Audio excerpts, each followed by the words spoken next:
I wanted us to finish the thought that we started yesterday. What are we going to be doing for the rest of class as we finish section 9.7? 9.6, you guys did homework last night. What kind of numbers were you working with? Big ones. I mean, some of them might have been relatively small, like instead of in the thousands and in the millions, it might have been in the tens or something, but pretty big numbers. Definitely not decimals, definitely not fractions, definitely not percentages. 9.7 is a little different. So we're going to do 2 examples real quick from 9.7, then we're going to go back and grade 9.6, make sure we shore that up and that we're good, and then we'll come back in and finish 9.7. Karina. Can you go back to the slide for like a second? Okay, a second. Yeah, I just need to The big formula that we're using again today. Probability is the number of favorable outcomes over the number of total possible outcomes, favorable and unfavorable. Okay? Okay, in our notes, we're just going to try A and B real quick and just see what I'm saying about big numbers and little numbers, because a lot of you guys, if you had seen this or if there was a quiz today and I asked you if the probability is 1 of something happening, you're like, then maybe it'll happen. But that's not how it goes. If the probability is 1, then definitely it's happening. It's a certain guaranteed event. Why? It's a percent. 1 is 100% likely. This is like someone asks you if it's going to rain today and you look outside and it's raining. You're like, yeah, I think so. That's what this is.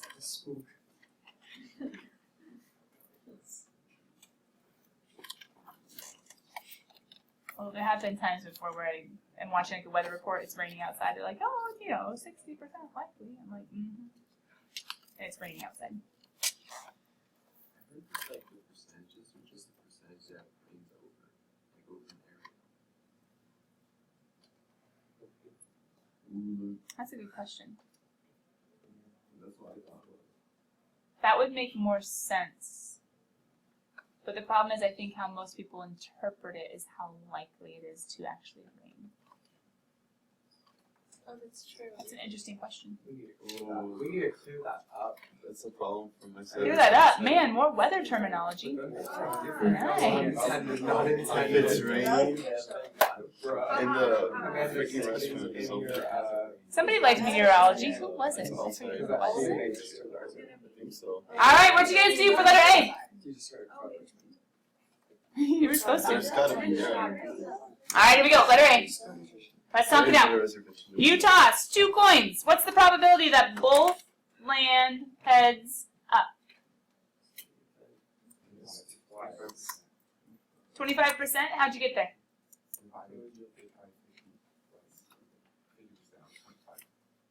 Ah. So he's saying, you know what? You're tossing 1 coin 2 different times, and the first time you have a 50% chance, right? 1 out of 2. We're filling different things in these blanks though, right guys? We're tossing it twice, so we have 2 different events, tossing it once, then tossing it again. We have half probability, or you can think a 50% chance the first time of getting heads, and then what do we have the second time? Still a 50% chance of getting heads. So what's 50% times 50%, or 1/2 times 1/2?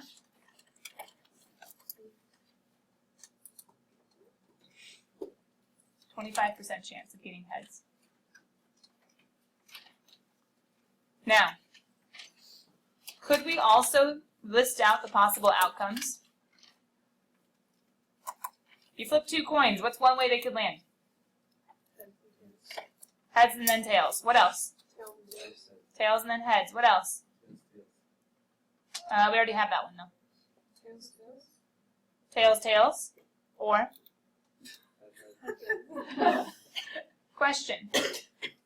Head, tail, tail, head, tail, tail, head, head. How many of those are 2 tails? Sorry, are 2 heads. Blah, blah, blah. 1 out of, you see the 1/4 probability? Does that make sense? So, in this one, we could list the outcomes and we could count them all up, or we could just do our quick little fundamental counting trick and say, you know what, hold on. You have 50% chance the first time and 50% chance the second time. Multiply those 2, dun, dun, dun, dun. Could you show probabilities in fractions and in percentages? Yes. But question, aren't these numbers going to be a lot smaller than yesterday? Than the homework that we're about to grade? Letter B, what's new on that one?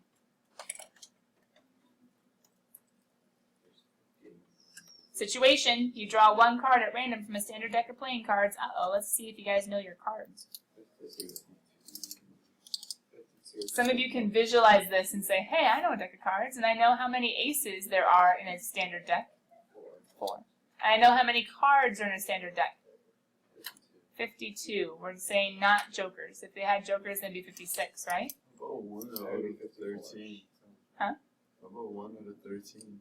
Oh, we could go snazzy like that. Luca's even going further and saying what? It's 1 out of every suit, which is 13 cards. So you could just say 1 out of every suit, so 113. Or you could say 4 out of 52. Go ahead, Brandon, what are you thinking? So we're getting 2 of the same card, right?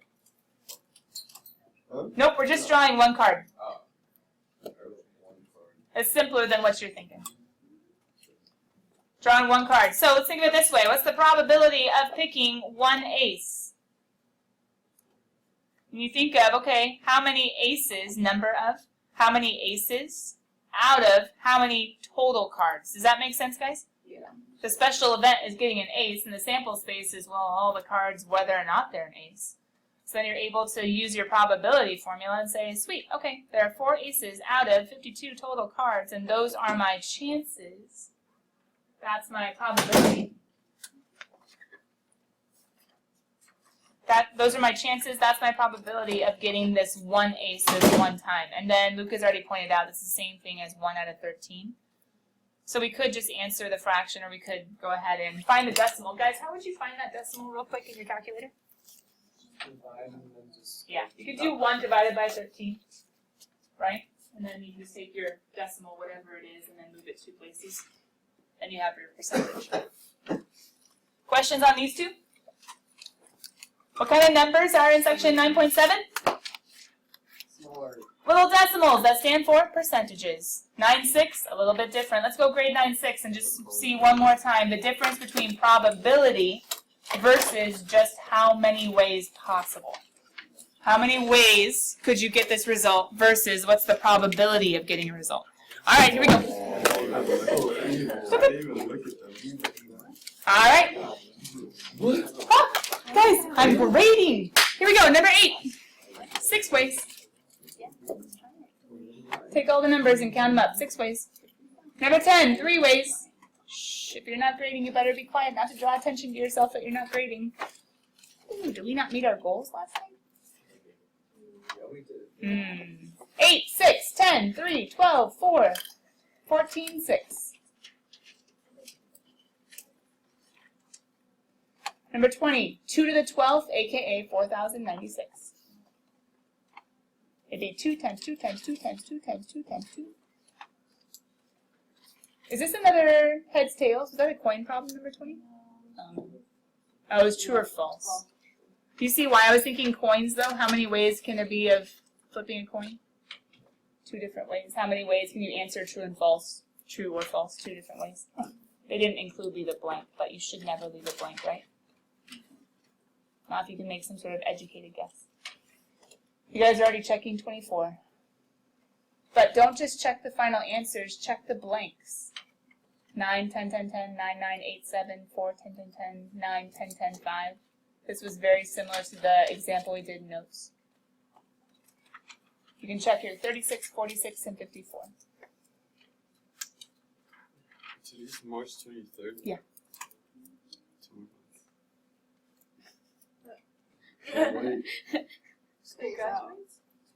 23rd? Graduation's June 1st. No, but the last test, the last final. The last day of school, the 31st. Yeah. Yeah, dude. Yeah. No, the last day of actual class is the 20th. Ah, there we go. That's what he's Something like counting that, to. Oh, I get And it then now. before Okay. finals. Yeah, it's so late this year. Alright, you guys got it? Any more? Oh, sorry, 2 more. 58 and 68. Let me scroll up for people in the back, sorry. 58 and 68.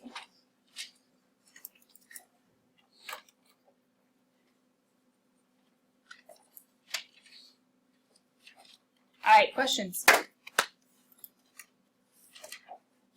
What are ones we need explanations on? Yeah, 68, yeah. That's the, like, the facial recognition system something, right? Yeah, that one didn't. Okay, anything else besides 68? Sean, did you have a different one? 63. 63.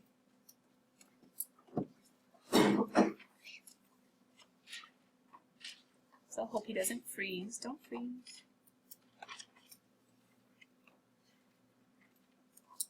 All right.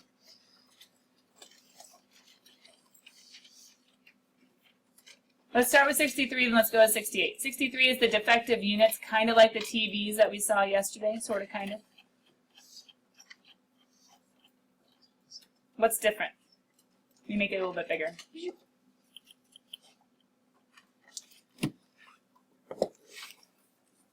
Oh, 63 is a lot like this here.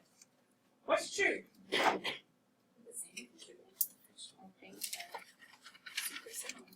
Oh, okay, it's okay. Let's help him out real quick. He was in his student council meeting, serving the school. Okay, so what do we got? 25 total, 3 defective. You guys have already been taught. You teach him. What do we do? Another one. We're all good.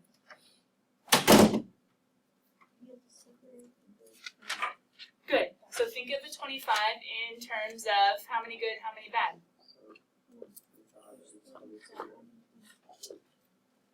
Okay. So how many TVs are they actually getting? 4. So then how do they get all good units? Or how many ways can they get all good units? Yeah. So for A, we could just say out of the 22 good ones, how many different ways can you get 4? Now, it's with a C and not a P. Why? No matter what order they open, we're just like, if all the TVs were numbered 1 through 50, 1 through 25, 22 of those would be good. If they got 4, how many different of the 4s could they get? That's what's going on. The groups, not the orders. How about for 2 good units? What if they only got exactly 2 good units? Out of the 22, they got 2, but they still got 4 TVs, right? So they didn't just get the 2 good ones. They must have, if they only got 2 good, what did they get? 2 bad.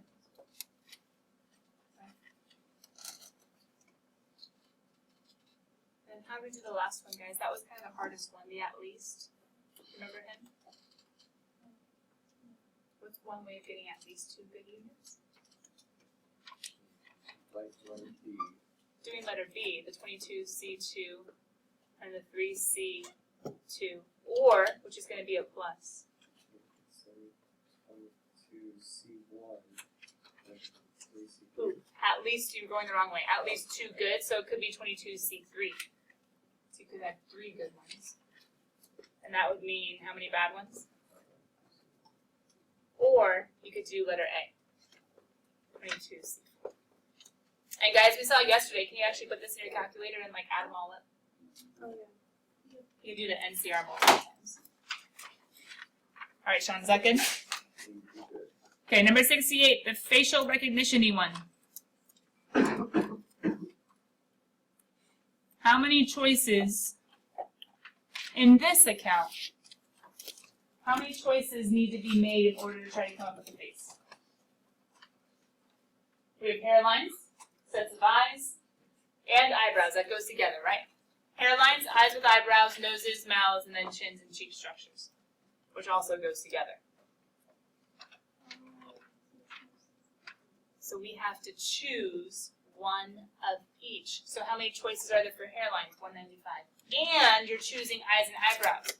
You guys see the fundamental counting principle? Yeah. Hairlines and eyes, eyebrows, and noses. So this one just says, we have all of these to choose from, all of these to choose from, all of these to choose from. Fundamental accounting principle is basically taking those 195 and then putting with it the 99 different eyes and eyebrows that could be paired with each one. Putting with that all the different 89 noses, and so it's this huge like tree of all these different options. We would keep going to the 105 mouths and then, oops, the 74 chins. Does that make sense on A? B says, okay, out of all of these options, which of these blanks can we take out and say, no, the eyewitness is for sure, so we can cut out all of these options. The eyewitness is for sure on what? The hairline, which means, oh, those are out, aka just one for the hairline. They know the one for the hairline. They're not choosing or needing to balance between. What else can they know for sure? Out of the 99 sets of eyes. Yeah, they know they've chosen the one eye and eyebrows. It's like, oh cool, if you can figure out the hairline and the eyes and eyebrows, of course you can figure out the person, the culprit, right? You still have all the different noses and mouths and cheek structures. Are there still a lot of faces that could come out of that? Struggle. AKA, be observant at all times in case a crime happens. So who is that life lesson? You feel like Sean Spencer.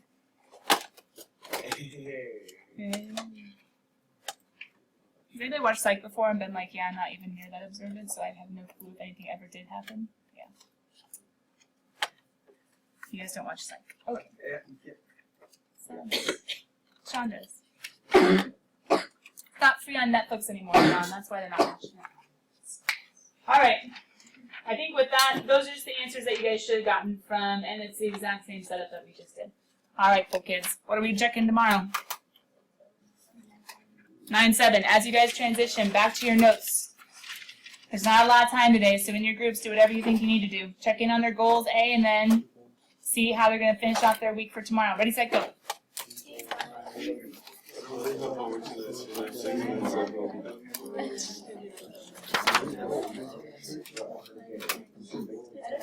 guys do your test reviews?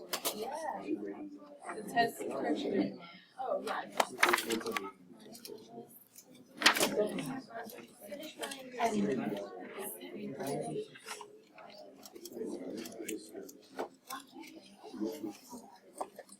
Alright, in the goals, do you guys talk about test corrections? No. Check the backboard. I didn't do it. When is the ideal time to have test corrections done? Tomorrow, out of our life, right? When is the grace? We have the test on Monday, so then turn it in by the end of the day. Have the afternoon after the test to go ahead and try to finish it up. Come in here and ask me questions. Sound good? Alright, here we go, cool kids. And to be honest, I might not pick it up till Tuesday in class. Wait, what? Some of you missed that. Test corrections due tomorrow, and I said grace until Monday after school, and I probably won't pick it up until Tuesday in class. Okay, here we go. We need to finish 9-7. Have we talked about the word and? Yeah. When? Yesterday. Kinda. 2 days. A equals 2 days times. before. Accounting principle. Yeah, if you do this and this, what operation almost always goes with it? Multiplication. Multiplication, except. Sometimes there are, or there may be, another way that and is used. So I'm going to show you two different ways. One's a formula if we're solving with and the other one is if there's more than one characteristic that needs to be true. So and could separate two different events. You have to choose a hairline and an eye with eyebrows. Okay, you're choosing two different things. But another way is saying we're trying to figure out how many people in the class have February birthdays and play a sport. See what I mean? There might be, we might not be multiplying in that case. We might just be restricting the characteristics. You see what I mean? So there might be more than one way of using and. The Venn diagram is here to help us for if we're trying to think about two different characteristics. And we can talk about characteristic A and characteristic B. Characteristic A and characteristic B. What's the Venn diagram do?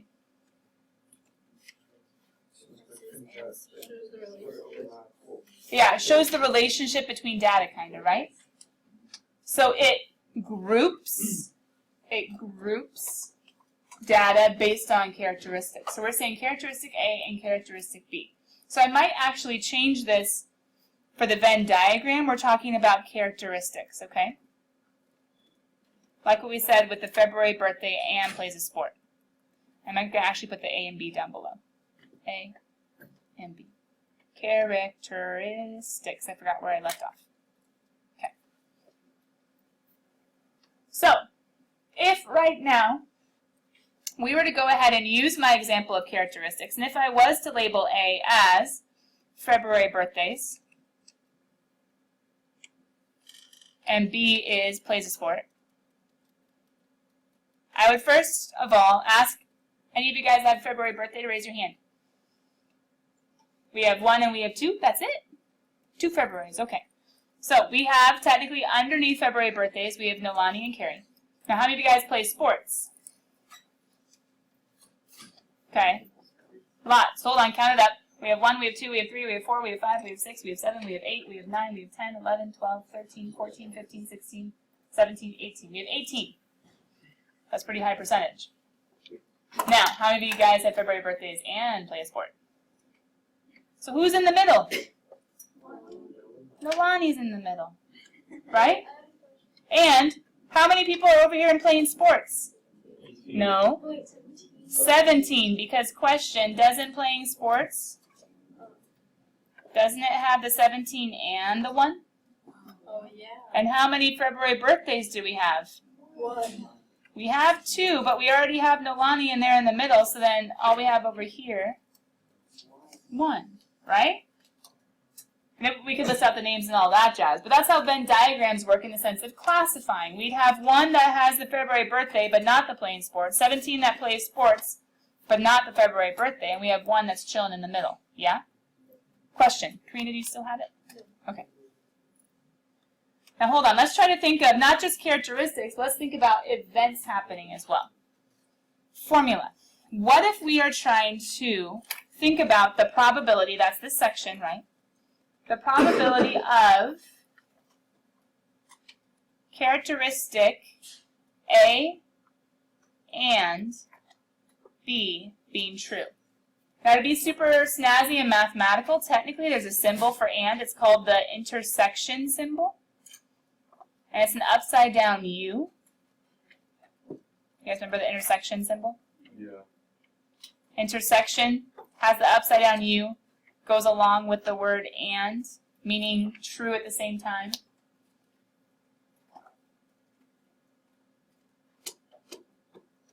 If we're talking about characteristics, we'll probably try to think about kind of just like a Venn diagram. But if we're thinking about 2 separate events,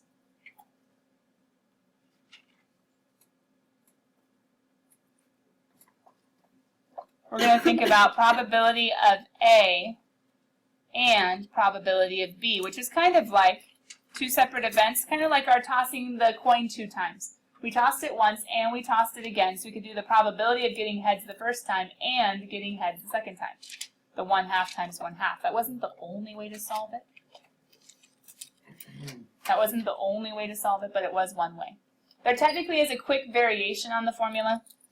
It's really not all that different, but the variation is sometimes you need to. I'm going to put a quick little note. Sometimes, not always, you need to watch out for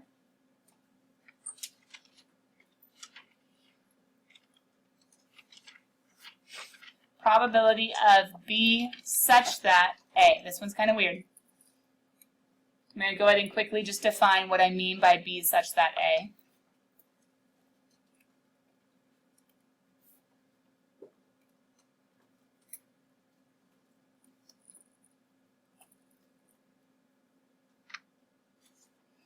I'll give you a common one. I think it might show up in an example, or it might just be an example that I use.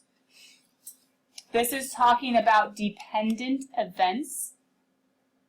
The outcome of one affects the outcome of the other. They are not completely independent. For instance, if I was going to say something like, what's the probability that it's going to rain today? I don't like that one as much. What's the probability that you pick an ace out of the standard deck of cards and they run out of chips at the snack shack today?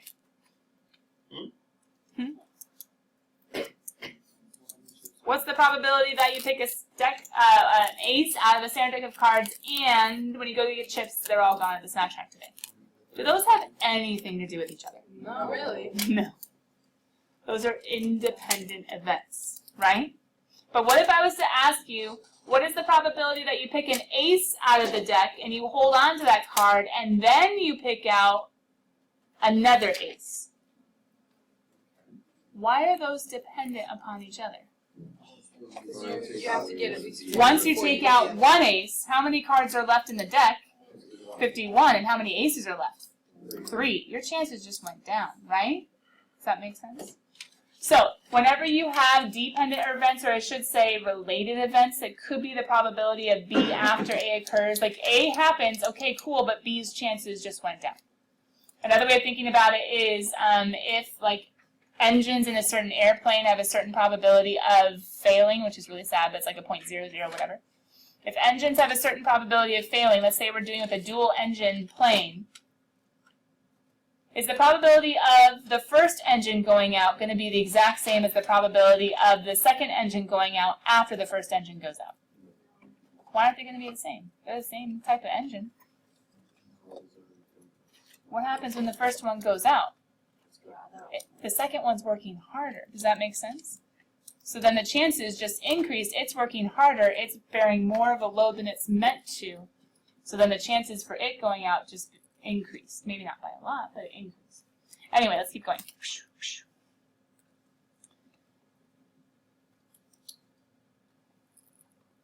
Independent events. Some of you might be like, well, read the situation. Some of you might realize they're independent, and some of you might think they're dependent. A random number generator on a computer selects 3 integers from 1 to 20. What is the probability that all 3 numbers are less than or equal to 5?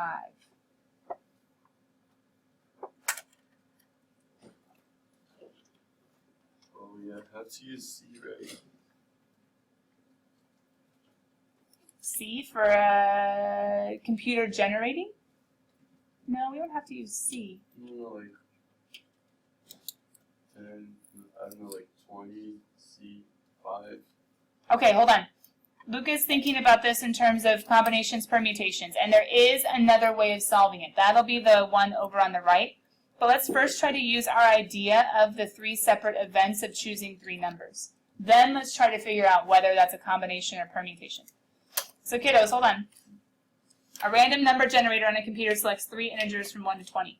Is the computer taking from, if it's told to choose between 1 and 20, is it taking from a finite set of numbers like Scrabble tiles, and so if it chooses one number, it can't choose it again? No. No. It's able to choose from that little list of numbers however many times it wants. So, the very first time it's going to choose one number out of 20, right? And it's going to still choose a number out of 20 the second time. And it's going to still choose a number out of 20 options the third time. Question. How many of those numbers meet the condition of being less than or equal to 5? Yeah, 5 of them, 1 through 5, right? So couldn't we say it could choose 5 out of 20 the first time, second time, and third time? These are independent events because what the computer chooses the first time doesn't affect what it chooses the second or the third. Not with a random number generator. So then we could just say it's the same thing as 1/4 times 1/4 times 1/4. Hence that'd be 1/64, right? Now hold on, let's go back to what Luca was thinking a second ago. Could we do this with combinations and permutations? Okay, maybe with combinations. Why combinations and not permutations?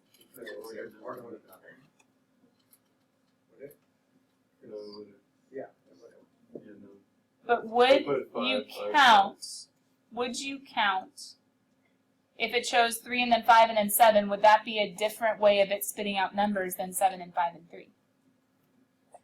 Does that make sense? It doesn't matter for meeting the condition if the order is there or not, but it will matter in the counting up of how many ways. Let's try it though, because the proof is in the pudding. That's the old expression, sorry. The proof is in whether or not it works out. There you go. So, we would say, how many numbers are less than or equal to 5? 5. Out of 5, how many does it need to get? 3. But, the total, how many numbers are there?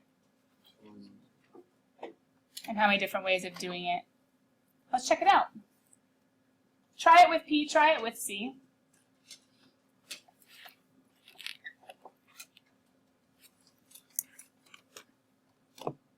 And then sadly, 1/64 I didn't get the decimal for.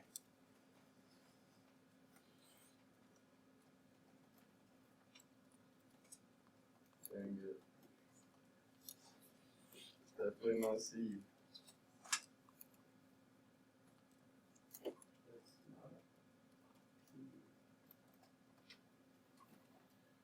It's not C either.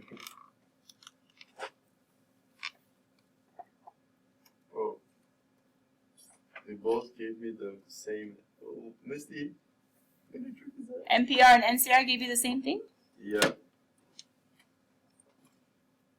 So what happened? What went weird? The trickery, yeah. What if we did it a different way? What if we thought about our 3 events?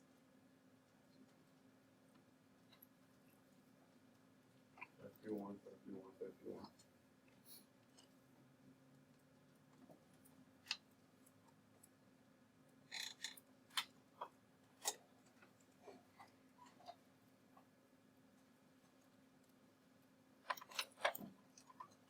Does that help at all?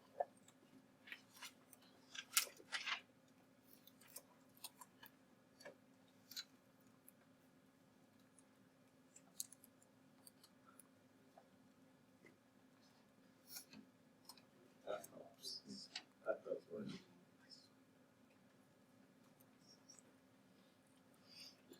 So what is So our this problem one? was we didn't follow the pattern.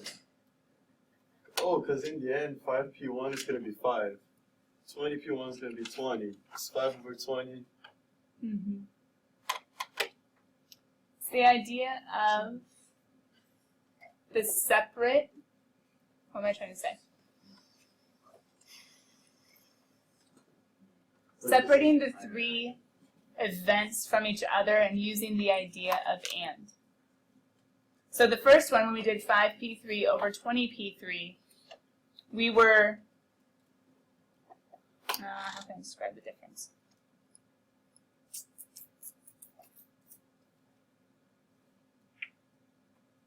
The first one doesn't encapsulate the multiplication that needs to happen from each of these being independent from each other and needing that multiplication. The first one does not encapsulate the intersection or the multiplication fundamental counting principle idea. The second one does, because the second one takes each situation one at a time and then uses that multiplication in between. So the idea as to why that top one doesn't work is because 5p1 times 5p1 times 5p1 does not equal 5p3. Does that make sense? Anyway, just be careful. We're kind of working on how to develop our logic through each of these problems. And I just left behind like my 5 and my p and I don't even know who else. Anyway, let's keep going though. To or.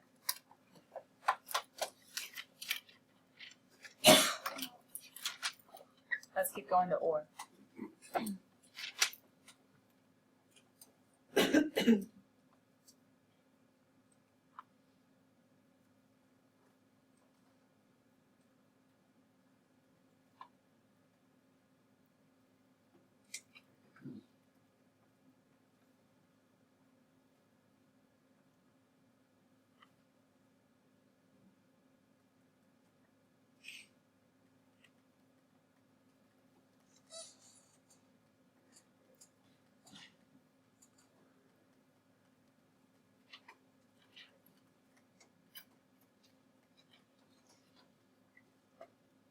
If you want to think of it this way also, if it helps, I'm trying to think of a better way of explaining. Permutation says out of a set number of objects, only able to be used once, how many ways of ordering them? And we said the numbers 1 through 20 could have been reused. Does that make sense? Permutations, think about how it always counts down. You have 6, oh, now you only have 5, oh, now you only have 4. So when we did 5P3, we were saying, ooh, you can only use each one once, but technically the computer could generate it more than once. That's why we need to separate the 3 from each other, because we're not saying that the computer only has 5 and they can only be used one time. It could choose the same integer 3 different times. That's another way of thinking about it. Permutation says there's a finite number of objects, they can only be used once. So if we're doing them separately, out of 5 you can use it once, cool. Out of 5 you can use it once, cool. Out of 5 you can use it once. That's not taking away the ability of it to be repeated. Whereas 5P3 takes away the ability to be repeated. Well, solid combination because Right. none of them would matter and you got the same answer. Okay, or, uh-oh. I have no idea. I know, I'm sorry. Or, union, or, addition, or. There are 2 different ways of thinking about or. One of them is with mutually exclusive events. Oh, never mind, I put them down below, I forgot I did.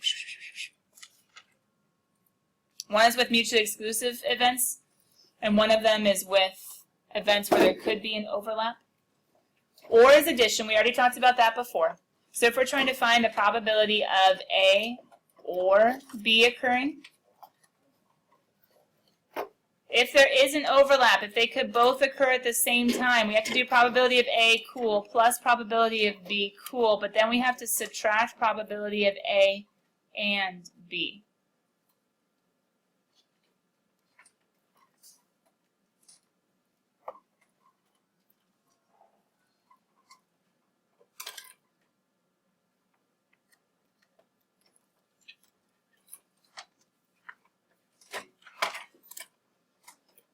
And here's the reason why. If you were to add all of A plus all of B, do you guys see how Nolani would have been counted twice? If I was to take the probability of picking a student from random in the classroom, and they either had a February birthday or they played sports, if we counted up all the kids, we would have counted Carrie and Nolani, then we would have counted the rest of you guys, and then we would have added the 2 together. And we would have gotten 18 plus 2 is 20, but there were only 19 possibilities because Nolani would have been in both groups. So we have to go ahead and for doing or, if there is a way for both to be true, we have to say when we add P of A and P of B together, if there is an overlap, we got to take it away because it just got double counted. We have to watch out for when both are true. Because it would get added in this part and it would get added in that part. It would be doubly added. It'd be redundant, so we would need to go ahead and subtract. But if 2 events can't possibly be the same, what's the probability of having a February birthday or a September birthday? Well, don't you just have all the February birthdays and all the September birthdays and there's no overlap? Perfect. Just add them all together and say no big deal. There is no overlap. So just take all the A's, all the probability for A and all the probability for B, and just add the 2 together. So in general, or union, which technically with a nice little mathematical notation would be instead of the upside down U, I ran out of room, but it would be the right side up U, union. With or, yes, yes, yes, you do add, but when you're adding together, how many possible? If it's possible for 2 or both of the conditions or events to happen at the same time or to be true at the same time, we got to say, okay, add all the A, add all the B, but subtract the overlap. Subtract where it's true together. But if they can't be true at the same time, no big deal. Just add and be done. A great example of this would be cards. A great example of this would be cards. Because if we want to figure out the probability of you picking a card and it being a red card or an ace, we would say, okay, cool. What's the probability of getting a red card? plus, what's the probability of getting an ace?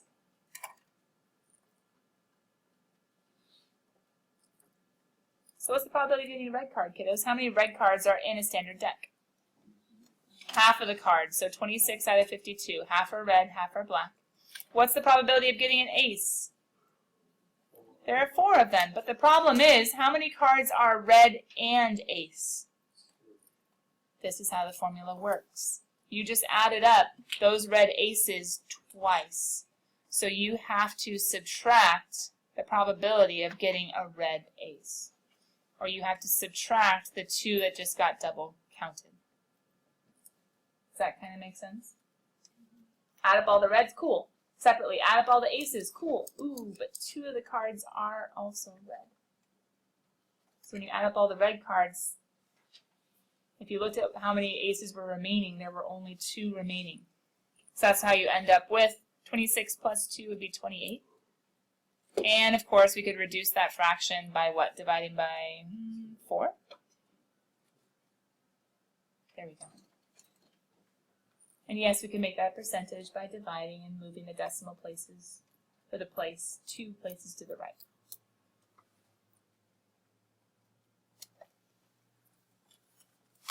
And if you guys want an example of mutually exclusive events, you can go back to the February birthdays or September birthdays. There can't be someone with a February and September birthday. If we're talking about one birthday, not like your spiritual birthday, then you can make your case for that. All right, this is our last one. There's one more special qualification or description of an event. The complement, not compliment. What's complement mean? Oh, don't you look nice today, right? You did great on your test. That's complement. Complement, that's the mathematical one. Complementary angles add up to be 90, or pi over 2. But in probability, the complement of an event are the chances of it not happening.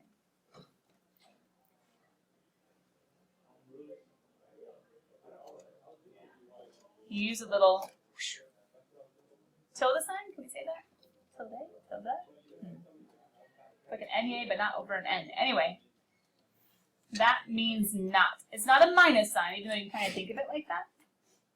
But in probability, that can mean not E, the probability of E not happening.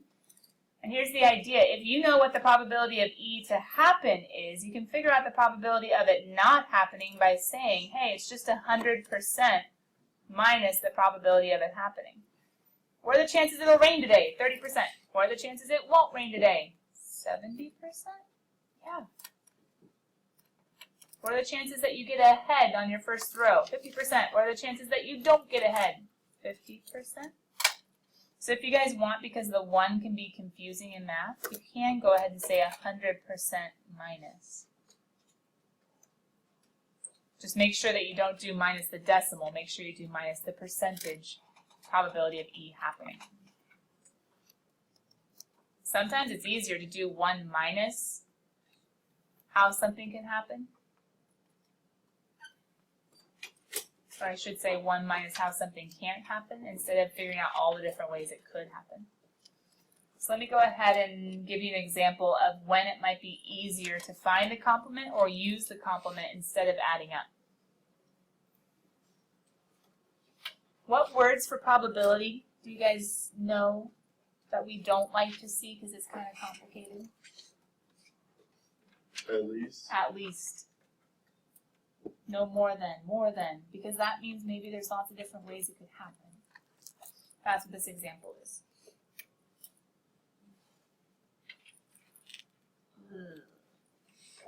Why can complements be helpful? A manufacturer has determined that a machine averages 1 faulty unit for every 1,000 it produces. That'd be based on experimentation probably, right? Manufacturer determined a machine averages 1 faulty unit for every 1,000 it produces. What is the probability that in the order of 200 units we'll have 1 or more faulty units? 1 or more? Kiddos, how many different ways could it have 1 or more different faulty units?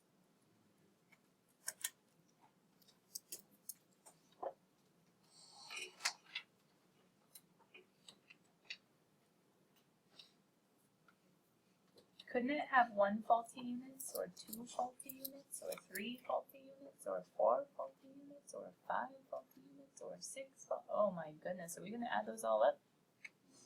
So it's a negative factorial. No. It'd be harder than that. Because wouldn't we have to do what we were teaching Sean today? Wouldn't we have to say averages 1 faulty unit for every 1,000 it produces? What's the probability of order of 200 units I'll have 1 or more? Wouldn't we have to say that out of 200 units, you would have 1 faulty and 199 non-faulty, right? That 1 faulty would be 1 out of 1,000 chances, right? And then 199 non-faulty, wouldn't we have to do, well, what are the chances of getting a non-faulty one?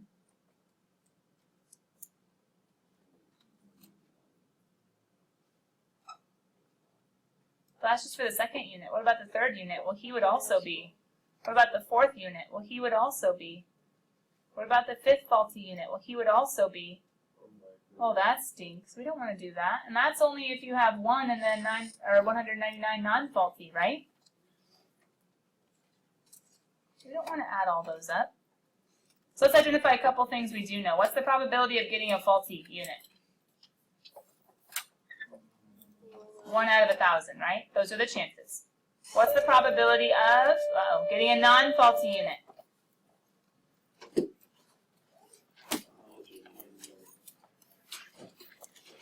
How is complement going to help? Couldn't we just say the probability of getting at least 1, hold on, is 1 minus the probability of getting, all good. Think about that one. That's going to help you on probably the trickiest homework problem you'll see. Bye, guys. 9-7 for tomorrow.